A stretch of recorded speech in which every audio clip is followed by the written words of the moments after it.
नमस्कार, मैं अवधेश शर्मा और आप देख रहे हैं स्वदेश 24/7 न्यूज़ चैनल। स्वदेश 24/7 न्यूज़ चैनल में हम हर बार कई शख्सियतों से आपकी मुलाकात कराते हैं और इस बार इसी माहौल पर हमारे साथ मौजूद हैं भिंड जिले के बहुत विधानसभा से मेवाराम यादव की वर्तमान विधायक हैं। सर, आपका बहुत बहुत स्वागत है। सर, हमारे साथ साथ जनता के भी कुछ सवाल थे आपके लिए और हम चाहते हैं कि आप उनके जवाब दें। पहला सवाल मेरा ये है, 2018 के चुनाव के बाद आपने जो अपने वादे किए थे जनता से, लोकल लोगों से, उन वादों के ऊपर, उस एजेंडे के ऊपर कितना प्रतिशत काम किया? जो मेरे अधिकार क्षेत्र में है, क्योंकि सरकार तो नहीं है, हमने जो वादे किए थे कि गोद में पानी की समस्या है। मुख्यमंत्री शिवराज सिंह चौहान 2018 से जो पहले चुनाव में आए थे, उन्होंने 133 करोड़ की जलावर्धन योजना का शिलान्यास किया था। उसका हमने विधानसभा में क्वेश्चन उठाया, उसका आज तक क्रियान्वयन नहीं हो पाया है। जैसे गोद में सबसे ज़्यादा खारे पानी की समस्या है, जो इधर जटवारा इलाका लगभग 54 गांव खारे पानी से पीड़ित हैं। एक सवाल मेरा ये है कि गोद में झोलाछाप डॉक्टरों का जंजाल बड़े तरीके से बढ़ता जा रहा है। जिसके पास डिग्री नहीं है वो भी दुकान खोल के बैठा है, जो टीचर है वो भी दुकान खोल के बैठा है। चाहे वो ओवर शहर की बात करें, जेल चौराहे की बात करें या हम मोह वाले रोड की बात करें, पूरे बहुत विधानसभा क्षेत्र में झोलाछाप डॉक्टरों ने अपना मकर जाल बना के रखा। विधानसभा के प्रतिनिधि होने के नाते, एक विधायक होने के नाते, आप उन झोलाछाप डॉक्टर को क्या कार्रवाई करवाना चाहेंगे? देखिए, मैंने इस संबंध में जो स्वास्थ्य मंत्री प्रभुराम चौधरी जी, उनसे मिला था। सबसे दुर्भाग्य की बात ये है कि गोद हो या मोह हो, लगभग 25 सालों से वहाँ जो स्थानीय डॉक्टर जमे हुए, उनकी सब साठगांठ वहाँ है। वो आप इस चीज को मानते हैं कि स्थानीय जो झोलाछाप डॉक्टर वहाँ जमे हुए वो साठगांठ करके बैठे हुए हैं?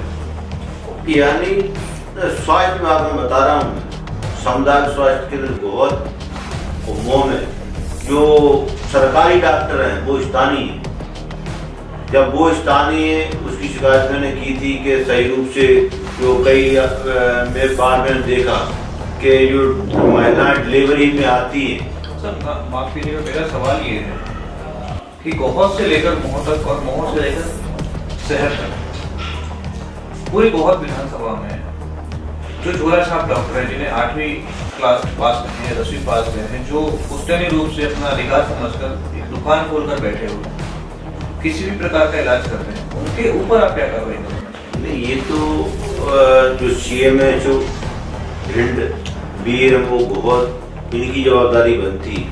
जनप्रतिनिधि के नाते कार्रवाई नहीं कर सकते, अपन उनको अवगत करा सकते हैं। मैंने सवाल ये है कि क्या कार्रवाई करवाएंगे? नहीं, कार्रवाई का उनको बोला है तो वो कार्रवाई कर सकती है। जो अपन स्थानीय सच्चाई तो जी है, तो अपना अवगति करा सकते हैं कि भाई इनको अधिकार नहीं है। जो जिनको अधिकार है, जिनके पास डिप्लोमा है, वही लोग सही रूप से इलाज कर सकते हैं। सर, एजुकेशन और पावर, शिक्षा और बिजली, क्योंकि वो जमाने तो चले गए जब आप लाइटें लेके पढ़ा करते थे। आज की इनकी पहली डिमांड ये है कि हमें बिजली चाहिए, लेकिन बिजली एजुकेशन से जुड़ी हुई है। तो शिक्षा और बिजली के लिए क्या व्यवस्थाएं कर रहे हैं गोद विधायक होने का? ये हम मांग कर सकते हैं। अभी गोद में जो आंकलन खपत है, उसको लेके अनाप शनाप बिजली के बिल आ रहे हैं। इसको लेके हमने बिजली विभाग का भी कांग्रेस कार्यकर्ताओं ने घेराव किया।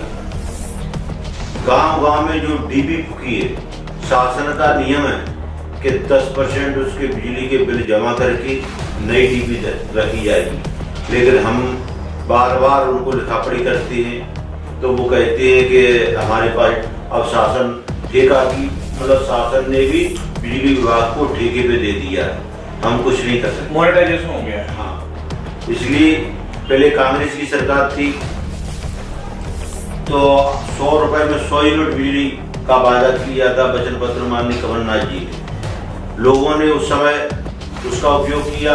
जब सरकार गिर गई उसके बाद वही बिल अनाप शनाप आ रहे, जनता को बहुत असुविधा हो रही, जिसके लिए हमने विधानसभा में भी लगाया, बिजली विभाग का घेराव किया।